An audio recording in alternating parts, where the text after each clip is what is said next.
Major funding for KPBS Evening Edition has been made possible in part by Bill Howe Family of Companies, providing San Diego with plumbing, heating and air, restoration, flood and remodeling services for over 40 years. Call 1-800-BILL-HOWE or visit billhowe.com. And by the Conrad Prebys Foundation, Darlene Marcos Shiley, and by the following.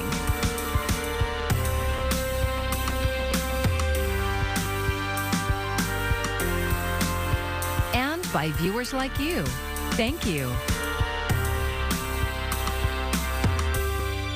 Tonight, the first Latina is the lead to Board of Supervisors is laying out her vision for San Diego County. Thank you for joining us. I'm Maya Trabulsi. We are just about an hour away from the State of the County address, the annual speech highlighting some of the county's most pressing issues. And KPBS reporter Jacob Ayer is live downtown with more on what we can expect to hear tonight. Jacob? Hi, Maya. This is Nora Vargas's first State of the County address. She's expected to focus on housing and homelessness as some of her top priorities. And that's good news for affordable housing advocates. We talked to one earlier. That was Ricardo Flores from LISC San Diego. Here's what he had to say. How are they going to change zoning so that we can actually provide more density in neighborhoods, period? And not just in certain neighborhoods or on transit corridors, but in the county. How are we going to do that? And how are we going to also think about tenant protections? I think is another one that's really important here. The chairwoman's office says she'll also address food insecurity, mental health care, and public safety. Vargas will also discuss efforts to improve the local workforce and economy, transportation and infrastructure, plus a wide range of climate action goals. And she's set to take the stage here within the hour to deliver the 2023 State of the County address. Maya? Thanks, Jacob. And there are plenty of ways to watch the State of the County address. We made it easy for you by posting a link right on our homepage at kpbs.org. And once again, the event starts at 6 o'clock. After a month marked by mass shootings in California, the governor says he wants tighter gun laws. In Sacramento today, the governor endorsed proposed bills that focus on concealed weapons. It would ban them in churches, public libraries, and private businesses unless that business posts signs that concealed weapons are allowed on the property. Similar efforts have stalled in the past. There's an elephant in the room. We fell short last year. No one's naive about that. There was one disappointing thing about a remarkable legislative year. It was that we fell a little short. That's not going to happen this year. And other parts of the proposal would introduce a 21 and older age requirement for concealed guns and more safety training for owners. The FBI says violent extremism from within the country poses one of the most persistent threats against the United States. A local survey is underway to gauge whether local politicians have turned into targets. KPBS's Amita Sharma explains. January 6th, 2021 is widely seen as a wake-up call to extremism's grip on American politics. 2 years later, the hold continues. As recently as November, the Department of Homeland Security said they were seeing general calls for violence against elected officials and candidates. Some were followed through. A New Mexico failed Republican candidate was indicted this week over the December shootings of 2 Democratic lawmakers and 2 commissioners.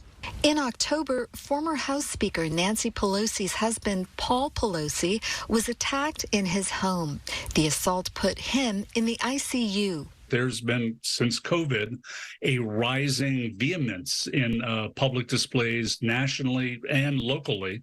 We've had threats at local office holders right into their households. Politics professor Carl Luna is speaking of the suspected arson attack 1 year ago that scorched the house where San Diego County Supervisor Nathan Fletcher lives with his wife, former Assemblywoman Lorena Gonzalez, both Democrats.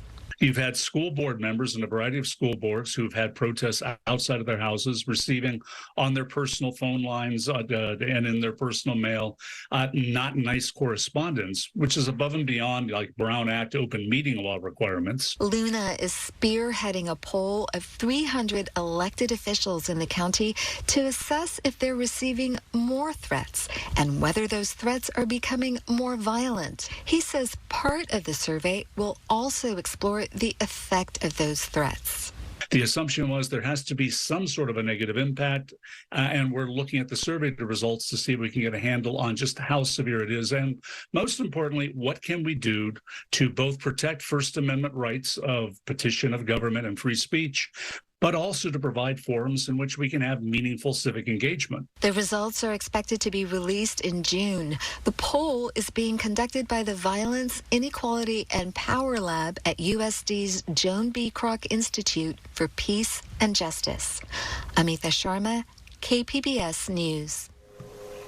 Many of the news headlines lately have been devastating to the Black community, but today was about celebration. The San Diego Unified School District marked the beginning of Black History Month with a symbol of social justice that also provides hope for students. Here's KPBS education reporter MG Perez. Together, yeah, one at a time, sort of, and we'll get all the way to the top, okay? The wind was stifled this morning, but the message was not. This month, the Black Lives Matter flag is a symbol that will fly over the administration building of the San Diego Unified School District, and students are well educated on the significance of what that means. It doesn't always feel great learning about the bad and unfair things that happen to Black people, but it's important to learn about it. They put it in words and recited it in poetry. Hey, Black child, do you know you are strong? I mean, really strong? Do you know you can do what you want to do if you try to do what you can do? Teachers and administrators recognized the words of Harlem Renaissance poet U.E. Perkins. 12-year-old Stephanie Adegayi had words of her own. Being a Black person is an ongoing journey, but you can never, ever give up.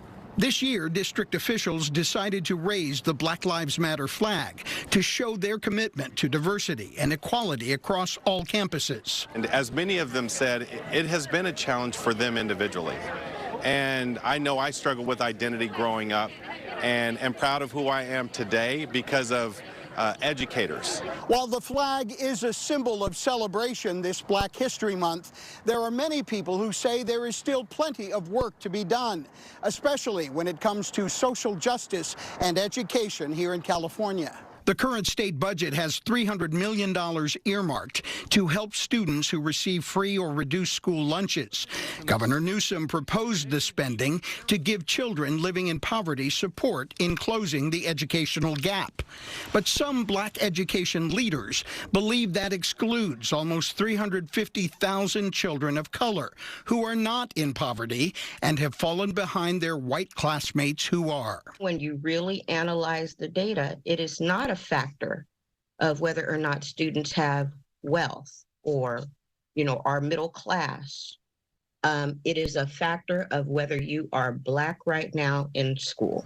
These Black students remain in reality and also hang on to hope. Like, you see all those bad things that are happening. One day you're going to make an impact and you're going to stop those things. One day your community is going to be a safe community where everyone is treated equally. That's a message in the San Diego Unified School District that passes with flying colors.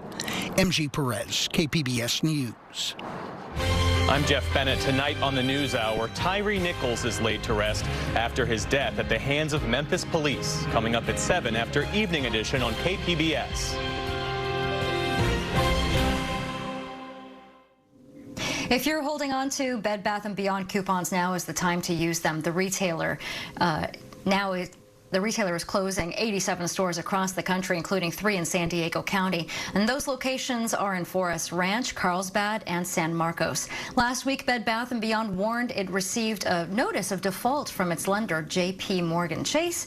The latest closures are on top of 150 announced back in August, and another sign that the company is likely headed for bankruptcy. The Port of San Diego is halting talks to build a cement warehouse at the 10th Avenue Marine Terminal. As KPBS environment reporter Eric Anderson tells us, the project would have dramatically increased diesel truck traffic through Barrio Logan. Mitsubishi Cement Corporation wanted to ship cement-making materials to the port-owned terminal, then truck that material around Southern California. Local residents were outraged by plans that called for 4,000 to 10,000 diesel trucks to rumble through Barrio Logan and National City every month. We have some of the highest diesel pollution and air pollution in Barrio Logan and National City, higher than 95% of the state of California. Mitsubishi did not offer solutions to reduce emissions from that truck fleet, which helped end project talks for a second time. The port voted down the first proposal in 2020. I don't think it's completely dead, but I think they got a very clear statement from the community that they will not tolerate this level of pollution. The project is still featured on the cement company's website, but the port says there are no longer active talks about moving the plan forward. The port's board chair, Rafael Castellanos, says Mitsubishi's business model relied too much on fossil fuel vehicles, and neighbors were not having it. That required the port to reassess. Look at what the long-term view is and make different decisions based on where you're trying to get. And in this case, it's a time to step back and reevaluate how we might get there and continue to work to see if we can hit our goals. The port recently adopted a maritime clean air strategy that created the roadmap for the agency to move toward zero-emission vehicles at its waterfront locations. That includes replacing fossil fuel-powered vehicles wherever possible. Eric Anderson, KPBS News. Clean air and clear minds. New research suggests that the air we breathe plays a larger role in mental health. Gloria Pasmino tells us that scientists are learning about the links to depression and anxiety. Air pollution. It isn't just bad for your lungs, it may also be bad for your mental health. That's according to a new study published in the journal JAMA Psychiatry. Researchers found that people who were exposed to multiple pollutants over a long period of time were at a higher risk of suffering from depression or anxiety than those living with cleaner air. The kind of pollution that the folks in this study were exposed to was everything from cars to coal plants to farms to many other sources. Records of about 390,000 participants from the UK were examined. And during the study period, more than 13,000 were diagnosed with depression, and more than 15,000 were diagnosed with anxiety. Researchers found those who lived in areas with higher pollution levels were at a higher risk for depression or anxiety. They had between an 8 and 17% higher risk of depression and a 9 to 14% increased risk of anxiety. It's not exactly known why pollution might have this link to anxiety and depression, but when you think about it, pollution can damage your lungs, it can damage your heart, so it makes sense that it's possible that it could also damage your brain and your neurological system. Gloria Pasmino, KPBS News. Local shelters are making more space available with another cold night in the forecast. All locations are in the downtown area for those lacking a place to stay overnight. And those include the Joan Kroc Center at Father Joe's Villages, Living Water Church of the Nazarene, and the San Diego Rescue Mission. Total capacity and the type of clients served vary by location. And all these storms are paying off when it comes to our snowpack, though. State water monitors did their second snow survey of the year at Phillips Station near Sacramento today, and they recorded a snow depth of 85 inches, and that is nearly 200% of the average for February 1st. The measurement helps the state plan for how much water we'll have in the year ahead.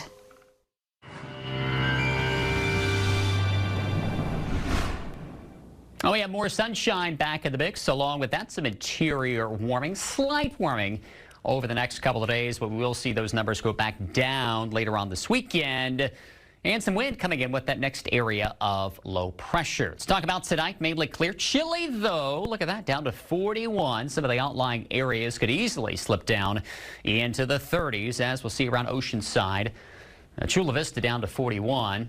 And again, around Borrego Springs, mid-30s, low 30s toward Mount Laguna, but a mostly clear sky anticipated. Here's a look at Futurecast. Not a lot to show. Pretty much a clean sweep We do have some high cloudiness off to the north along Interstate 5. Again, that's going to be north of us toward the San Joaquin and Sacramento Valley, but dry and we'll say slightly warmer as we venture our way into Thursday. There's that area of high pressure off to the north and to the east. Hey, some gusty winds experienced earlier on this afternoon just to our north. Again, toward the San Gabriel and also the San Bernardino Mountains. Those winds were coming out of the north and the east. High temperature-wise for tomorrow, San Diego County looks like this. Mid-60s, pretty common.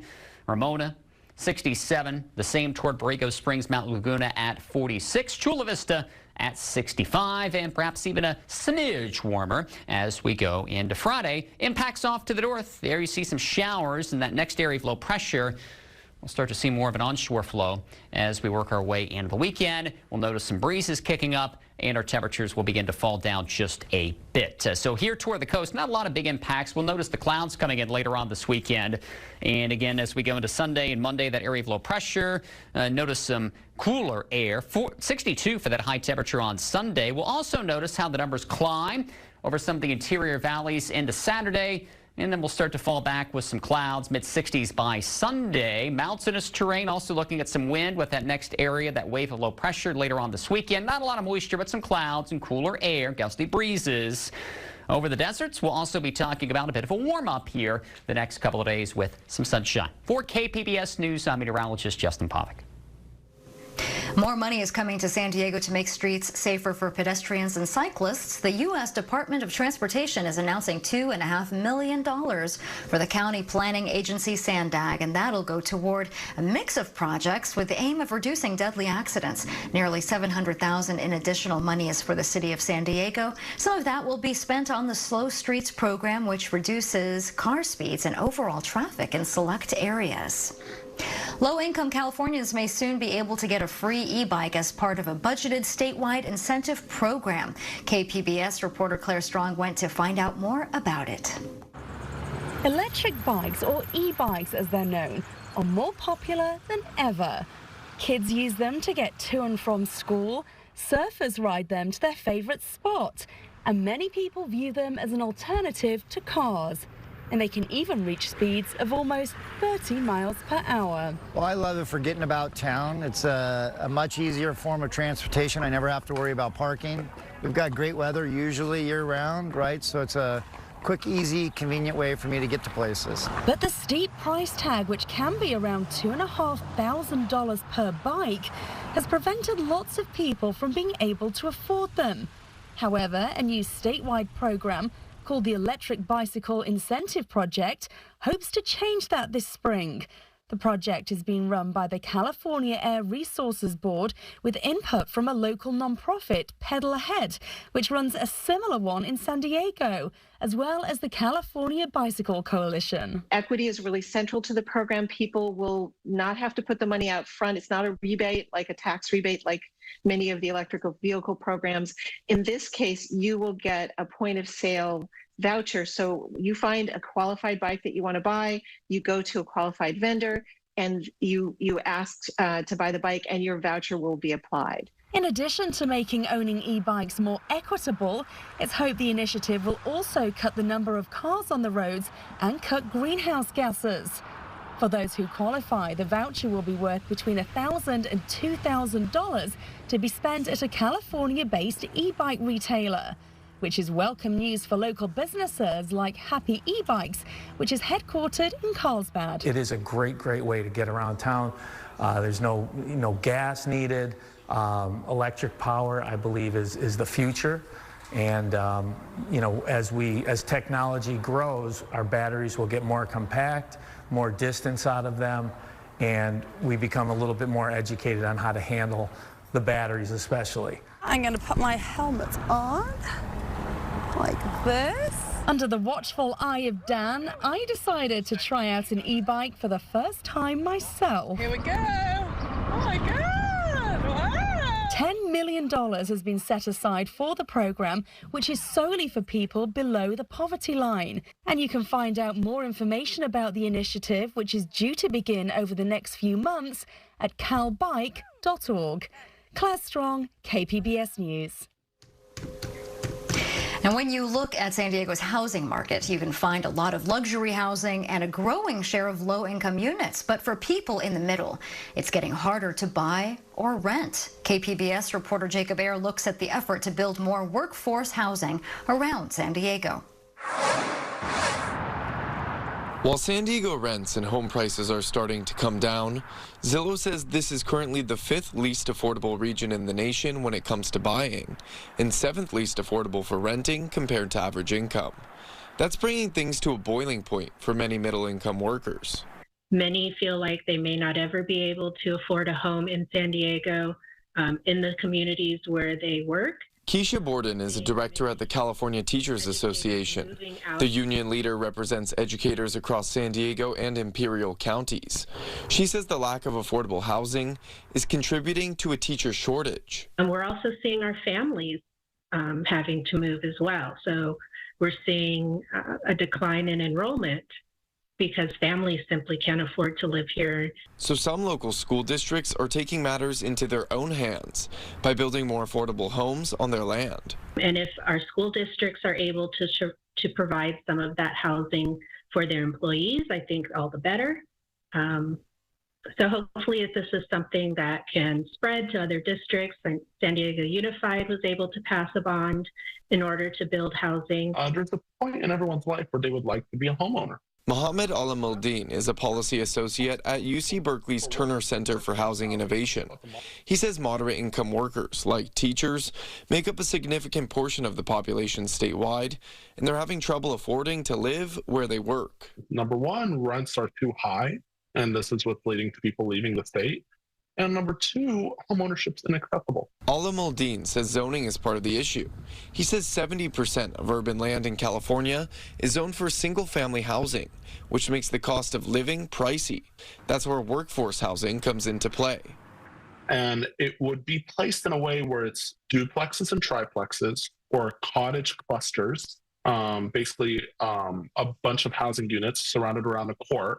He says the smaller floor plans and denser construction in multifamily housing are what make renting and buying more affordable because they lower the land costs per unit. And middle-income housing doesn't all have to be new construction. We could essentially take market rate multifamily housing projects and convert them to middle-income projects. Sean Rawson is co-founder of Waterford Property Company, which converts current properties through a combination of bonds and property tax exemptions. Rawson says the exemptions have caused some controversy over lost revenue for cities, but that the program works. Waterford has such a project underway with hundreds of units in Escondido. We've lowered rents 18% across the board from where they were. What that translates into is that we have now about $800 a month monthly savings to our tenants. The city of San Diego is offering incentives to build middle-income housing, but very few developers are taking them up on it. In 2021, they only built 19 middle-income units. While we have produced thousands of low-income units, we've produced tens of thousands of luxury units. We've really provided just a couple dozen middle-income units, and that's the main challenge. San Diego Mayor Todd Gloria says he established a middle-income housing working group in 2021, and they've helped create upcoming policy change. He says some workforce housing is starting to be built now. What increasingly we're talking about are sizable units in multifamily developments, near transit and jobs. That is a difference for us, but without those kinds of units, we will never be able to solve this problem. The housing crisis has been solved in the United States before, after World War II, and has been solved in multiple other countries.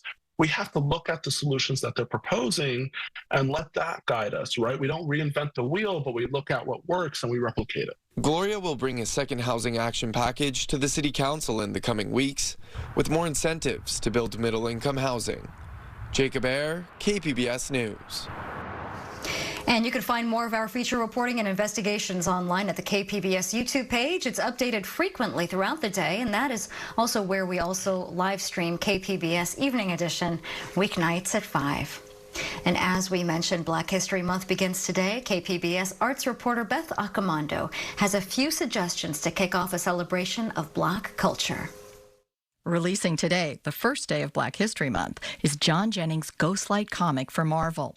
It's inspired by the character Dr. Alvin B. Harper that appeared in Silver Surfer number 5 in 1969. Dr. Harper was created by Stan Lee and Sal Buscema. In that 1969 comic, Dr. Harper ends up sacrificing himself to save the world, and the Silver Surfer pays tribute to him with a cosmic flame. I was going through this and I asked Marvel, I was like, well, why can't we bring this guy back? And so they said yes. And so I concocted this wild story about Dr. Al B. Harper, and I brought him back as a Black superhero, called Ghostlight. Jennings will be coming to San Diego for Black Comics Day to participate in a panel called Get Shooked, the New Masters of Horror. Black Comics Day takes place February 11th and 12th at the World Beat Cultural Center in Balboa Park. Founded by Keith and Jones back in 2018, the free convention celebrates Black comics creators like himself. And happening next week, San Diego State University's new Center for Comic Studies is hosting a lecture by Professor and Eisner Award-winning author Kiana Whitted called Captions and Corpses, How to Read an EC Comic. And I'm going to be talking about a chapter from the book on that company and how they used elements of the comics form, the actual text and the captions and the dialogue to relay, I'm not going to say substantive messages, but because they were known for severed heads and aliens and all of that, but to relay some social and political messaging about racism and anti-Semitism and a lot of other things that were sort of raging around the country in the 50s. And finally, I have a specially curated list on my Cinema Junkie blog for a century of Black cinema that you can enjoy over the next 28 days. So check back for my coverage of Black culture coming up this month. Beth Accomando, KPBS News. You can find tonight's stories on our website, kpbs.org. Thanks for joining us. I'm Maya Trabulsi. Good night. Major funding for KPBS Evening Edition has been made possible in part by Bill Howe Family of Companies, providing San Diego with plumbing, heating and air, restoration, flood and remodeling services for over 40 years. Call 1-800-BILL-HOWE or visit billhowe.com. And by the Conrad Prebys Foundation, Darlene Marco Shiley, and by the following.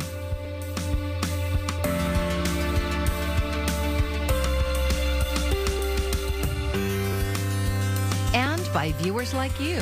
Thank you.